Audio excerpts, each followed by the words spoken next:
Okay, what are we going to do with Ragon now? We can occupy it, we can sack it, or we can exterminate the populace. I'm sure there isn't much use in anything, but yeah, it doesn't have anything, so let's just sack it, and we'll check it on the start of next turn.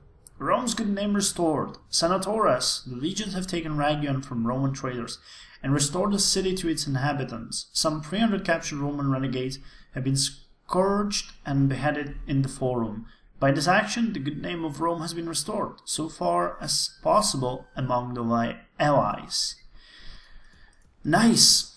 So we have gotten it, and it doesn't really have much. It has a port though, that's awesome, and a trader. And it's a province of Bratia. So that is good. How much angry are they at us? Well, they're quite angry, but what can they do? So, end of turn report. We have taken Ragon, which is...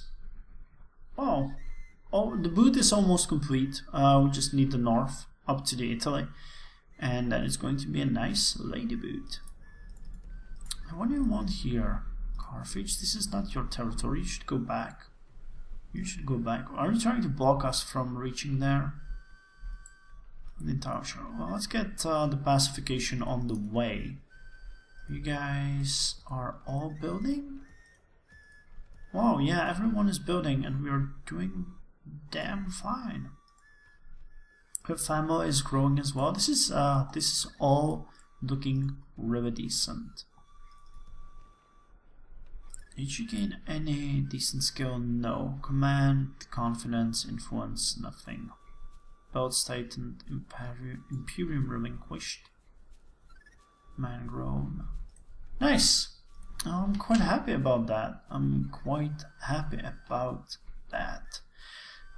So let's see, yeah, I'm sending the diplomat back to France, to Brittany, to see if he can pass all the way down to the Spanish regions, where we have our spy working overtime. Minor rebel settlement, still a rebel village, but hey, here they are. Neutral characters. So they're in this, well, it's not central, but here would be central. So let's see if their expansion is going all the way to the central Spain. And about our units here. Okay, nothing interesting at this point. And we have a spy here. Yeah, we do, so he should show us the might of Carthage. Oh my god, they got elephants! Jesus Christ, that's scary as hell. Phoenician cavalry and barbaric slingers. What about you? Damn, that's a mess. Numidian cavalry! Oh, that looks so awesome. Skirmishers. Can you? Okay, you could. And that increased your skill as well. Plus to agent skill. Nice, how good are you? Decimus, spy, trained, and youthful. He's going to be with us for quite some time. Phoenician hoplites. Charge bonus 28, Jesus Christ. And these guys are very experienced, look at that. But they don't have a general. It's interesting. Syracuse has already fallen, so that one is dead to us. And such as Numidian nobles. It's going to be interesting encountering them in the field of battle. But we'll have to carefully think about this. I'd be very happy if we could take all of the Alps, parts of today's Croatia, and maybe even south. I think it's called Dalmatia, and maybe even all the way to Savoy, and maybe some of these before we attack Sardinia, Corsica, and oh man, I forgot the name of Sicily. then we would have to have a coordinated attack and a navy strong enough to repel Carthage, which is going to be an awful, awful thing to get. But these cities, as far as I know, are very loosely defended. Yeah, they don't have anything. So a careful attack of one legion should be enough to take both of these islands, and at least 2 armies should be able to take Sicily, but maybe rather 3. It's going to be good because that will upgrade our trade immensely, but the problem is that an attack from Carthage at a bad time would be awful. Advice speech. A motion has been put forward in the plebeian assembly to divide a part of Ager Publicus on newly acquired lands among Roman citizens willing to settle there as colonists, securing the region for the Republic. You now have an option to establish a colony or upgrade an existing one in one of your Italian regions, as long as a road garrison building is already present there and the region has not yet been granted status of municipia et civitas populi Roman. The colony building promotes Roman culture in the region, giving access to Roman troops but diminishing access to Italic troops over time as the region becomes increasingly Romanized. It may also have negative effect on public order in the region. Now, how do I do that? I'm actually not entirely sure how to do that. Faction ranking. Let's see how we're doing against... which one is... Seleucids, oh my god. And Carthage is... here. Well, we're growing in strength. Militarily, though, we're still lacking on behind. Production, we're doing way better than they are. Territorial, we're getting closer. Financially, we're better than Carthage. Population, though, we are way behind. But that's going to change once we get these upper territories under control. Then it's all going to be nice. So now I'm just going to end the turn, and I'll see you in the next one. Okay, another turn has passed, and we have finished 2 buildings. We finished Samita in Arpi, and way stations and garrisons in Capua. So that's looking good. Oh, we don't have a port in Arpi either. And we really need a port there, so I'm gonna invest over half of our money into that. And Capua is going to suffer, because we don't have money. Damn, that's making me sad. Isn't there anything else in Arpi that we could build that would be very beneficial? Strategic fortifications, marketplace. What would we need to build in Capua? Already small enough for population growth might be a great idea. Via Strate. Okay, let's build the roads and let's build a marketplace in RP. It's going to make it a bit more useful in the long run and still not cost us much. So what do we do here now? That's a question. That's a question. Do we have... I don't even know if we have trade agreement with Carthage. That's kind of weird, isn't it?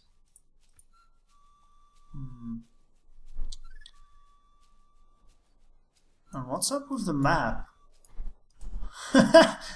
Map seems like it got kind of screwed. I'm gonna give it a turn to refresh, and if it doesn't work, I'm gonna restart EB, because that seems like a really weird bug. Okay, you can go now and talk to these guys while we explore their territory slightly. Okay, yeah, they're really small as well. They're only about this big. So let's go back. And we have a spy here. We can go up. and find us some more rebel settlements. Interesting, interesting. And on here is pretty much nothing. So you, Caius Fabius, could go and talk to our Carthage friends. So yeah, with that said, I think that's all, and I'll see you in the next turn. Depending either on restarted EB if the map doesn't fix itself, or just in a point next turn. Okay, I didn't restart because we got a candidate for adoption, but I'm going to restart after this turn. And he's 28, he actually looks pretty well, so I'm going to accept him. Where did you spawn? In Tarentum, actually. So that's the case. We still can't leave the freaking city. God damn it. So you go to RP, and you go to Tarentum. But from RP, I'd much rather see you in Rome, so go to Rome. It's way more important for us. Construction report, Aratium finished strategic fortifications, and doesn't have a port either. God damn it, people. I don't have enough money for this. Segesta built a small marketplace. Roman province. And Ragon finished building. So see Italy. Italian allies. Well, okay, you're going to build agricultural major. Artium is going to build a marketplace, and Segesta will just build nothing because we don't have money. Faction announcement: Valeria has been born, and people are getting extremely bored. That doesn't make me real happy. Okay, here's our new family member, Numerus Octavius. Look at that, so many new family members. We are going to have more than enough soon. Soon. We just need to wait a bit. Okay, so where are the northern Germanic tribes? I can see them, obviously, at this point. But you can go and speak to Carthage as was planned. And you, where are you? Here. Okay, a new settlement was discovered. Is that a rebel settlement? Actually, it doesn't seem so. Okay, spies here, spies there. Things seems to be nice. Oh, we now have 95% chance. Cool. Gidgum Dominion nobles. Can't even see their statistics, how great they are. 100 soldiers, 10 melee. Actually not really that good, but they inspire nearby troops. So that's always a bad thing. The good Kmutk are the highest ranking aristocrats in the Numidia tribes, capable of the hit and run tactics of their lower ranking followers. They also wield heavier equipment and armor. These cavalry are capable bodyguards and can be effective in charging, but they are not as well armored as the heavy cavalry of other regions. Their greatest utility lies in their speed, maneuverability, and accuracy with their javelins. Historically, in North Africa, there existed a class of nobles which exercised power beneath local chiefs, warlords, and later the kings of Numidia. These men often acted as bodyguards and royal soldiers of the king, notably under the reign of Jugurtha. In Sallust's account of the Jugurthine War, he mentions that in a route only the royal cavalry could be counted upon to remain at the king's side. Oh, in a rout! Only the royal cavalry could be counted upon to remain at the king's side and not disperse into the countryside. The term Kgulugtmuk used here in is from the Libyan dialect spoken by the Numidians and comes from several noble titles on inscription from the town of Tuga. The title translated loose as Prefect of 50. Another common title of Tuga was Chief of 100. The equipment and tactics cavalry in ancient North Africa evolved in tandem with the shift from a pastoral lifestyle to a more settled existence. Over time, they became heavily influenced by Phoenicians, Greek, and Roman styles. In earlier periods, they were likely equipped with animal hides, acting as their armor. In later ages, panoplies of tube and yoke armor and bronze scales are found in Numidia. By the mid-2nd century CE, Numidian kings and nobles are depicted wearing chainmail.